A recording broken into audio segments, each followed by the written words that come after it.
তখন ইসলামী আন্দোলন বাংলাদেশ এবং দেশ প্রেমের এবং দিনদারেরা তখন আমরা নেমেছিলাম বিজাতিদের জান মাল তাদের উপাসনালয় সংরক্ষণ এবং হেফাজতের দায়িত্ব পালন খাদেম হিসেবে করেছি। বাংলাদেশে যখন রাস্তায় ট্রাফিক তাদের কার্যক্রমে স্থবির হয়েছিল তখন আমরা কিন্তু ট্রাফিকের সিগন্যালের দায়িত্ব পালন করেছিলাম। কিন্তু তখন আমরা কি দেখলাম, এক শ্রেণী তখন এই সুযোগে তখন তারা নেমেছে চাঁদাবাজি করার জন্য, তখন তারা নেমেছে ঘাট দখল করার জন্য, স্টেশন দখল করার জন্য, তখন তারা নেমেছে একে অপরকে চাঁদাবাজির ভাগের মাধ্যমে 1 বছরে 150 মতো নিজেরা নিজে বাংলাদেশকে কলঙ্কিত করে। আমরা চাঁদাবাজদেরকে আবার ক্ষমতায় নেব? আমরা এই খুনিদেরকে আবার ক্ষমতায় দেখব? যদি না দেখি, না চাই, তাইলে এর পরিবর্তন আমাদের কি করতে হবে? আল্লাহ রাব্বুল আলামিন বলেছেন, যে জাতি নিজেদের ভাগ্যের পরিবর্তন তারা না করে ও জাতির ভাগ্যের আর পরিবর্তন আমি করি না। আল্লাহ রাব্বুল আলামিন বলেছেন, তোমরা ভালো কাজের সহযোগিতা করো, অসৎ কাজের বিরোধিতা করো। এখানে যারা চাঁদাবাজ রয়েছে, যারা খুনি রয়েছে, যারা দেশকে আবার বিদেশের দাবিদার বানাতে চায়, বিদেশের কথার সাথে তাদের কথার মিলে যায়, যখন তাদের প্রেসক্রিপশন বাংলাদেশে বাস্তবায়ন করতে চায় আর আমরা সেটা দেখে চুপ করে থাকবো, এটা হতে পারে না। এর জন্য 5ই আগস্টের পরে দেশ গড়ার যে সুবর্ণ সুযোগ হয়েছে, এই সুযোগে আমি সকল ক্ষুধার্ত আহ্বান জানাবো, আমরা যারা কেউ চাঁদাবাজদের সহযোগী না হই, খুনিদের সহযোগী না হই, এই দেশ নিয়ে যারা খেলা করে, তামাশা করে, নিজের ব্যক্তি চায়, আমাদের দেশের টাকা পাচার করে, হাজার হাজার লক্ষ লক্ষ পরিবারকে মিথ্যা কেসের মাধ্যমে ধ্বংস করে, ওদেরকে আমরা ক্ষমতায় দেখতে চাই না। আমরা বিদেশে যাওয়ার পরে যদি আমাদের পরিচয় কেউ জানতে চায়, আমরা যদি আমাদের দেশ বাংলাদেশ, তখন তারা মন্তব্য করবে সোনা দেশের লোক আসবে। এদের পরিচালনা আমরা পেয়েছি,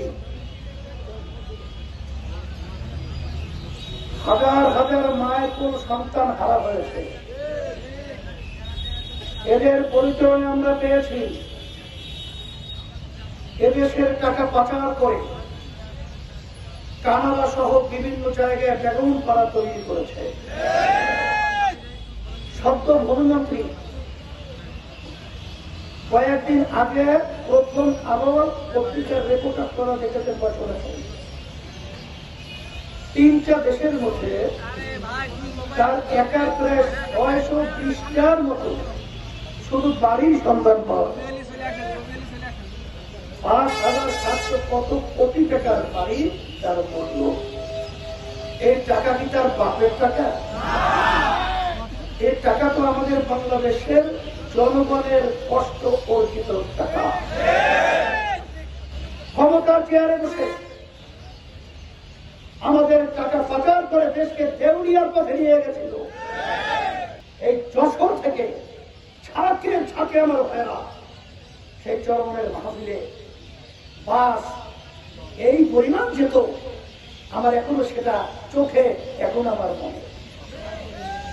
সেদিক থেকে আমি আপনার রহমাতুল্লাহি আলাইহি থেকে শুরু করি, আমি যশোরে এসেছি। আপনাদের আন্তরিকতা, ইসলামের প্রতি আপনাদের হৃদ্রতা, আমি যেটা দেখেছি, এটা একটা বিরল একটা ঘটনা যশোরের মাটি।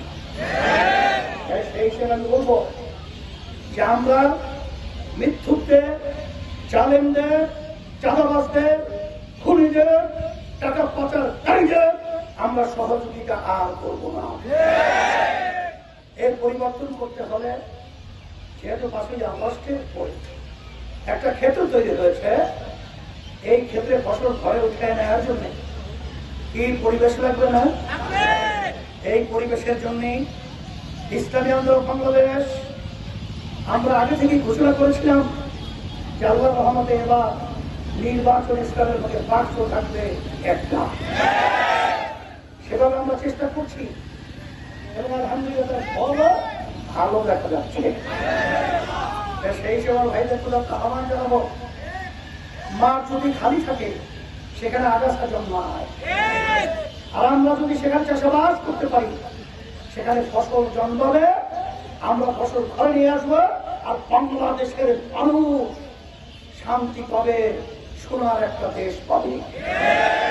আশাবাদ ব্যক্ত করে যশোরে মোট 6টা আসন রয়েছে, তার ভিতরে আপনাদের বসুন দিয়ে আমাদের সম্ভাব্য প্রার্থী হিসাবে আমাদের অ্যাডভোকেট বায়েজিদ হোসেন আমার ভাইকে আমি কিন্তু আপনাদের শান্তির প্রতি তার হাতে দিয়ে আপনাদের কাছে আমানত হিসাবে রেখে গেলাম।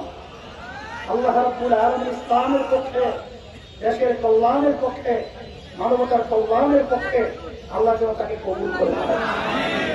আর আমাদের যশোর সদর উপজেলা মাওলানা সোহেব হোসেন কেন্দ্রীয় নেতা, আলহামদুলিল্লাহ হাত পাকা শান্তির প্রতি আমি হাতে দিয়ে আপনার